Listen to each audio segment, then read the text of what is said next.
Okay, now I'm going to go into the deepest portion of the caries, and we will go straight down. We keep the burr parallel to the long axis of the crown,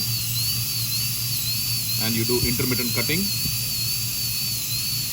And please try to observe the sudden drop as I enter the pulp chamber.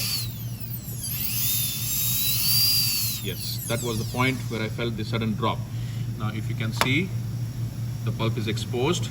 You will see a red hue here, but in case of a patient, you will start seeing the bleeding from the pulp chamber. Now from this point, it is important not to take the burr deeper down to the floor of the pulp chamber to avoid any perforations. So the head of the burr is kept just below the roof of the pulp chamber, and then you start extending the cavity all around. Now what's an ideal excess cavity preparation?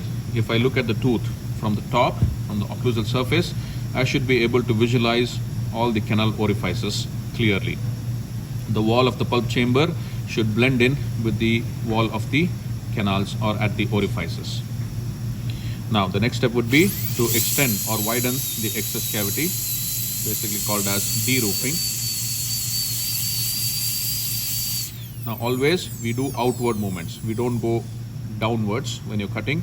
The direction of your movement of the burr should be outwards.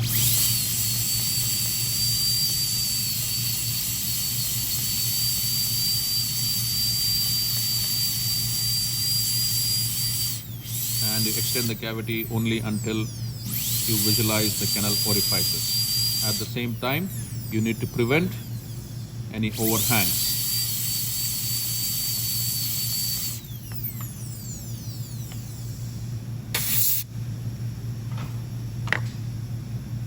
Okay, now at this stage, do you think it's the right excess opening? Not yet. I am not able to visualize the canal orifices clearly. So I need to definitely extend. What is the other method? What is the other method of making sure that there is no overhang in the wall of the chambers? We can use the explorer, insert it, and try to pull it out. If there's a catch, that means there is still an overhang. So wherever you see the overhang, we make sure, again, we widen the cavity in those portions.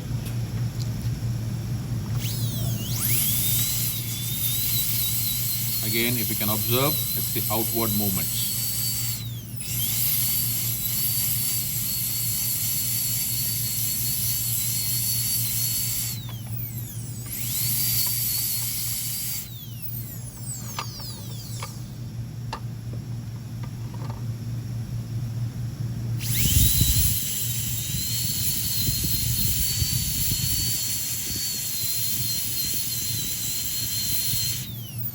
You can also use a safe end burr in order to prevent the perforation and complete your de-roofing.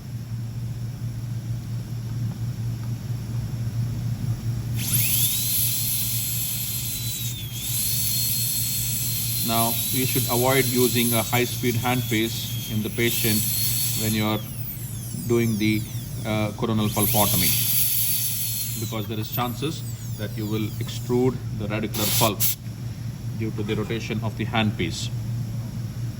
So either you use a spoon excavator or you can use a low speed handpiece to remove the coronal portion of the pulp.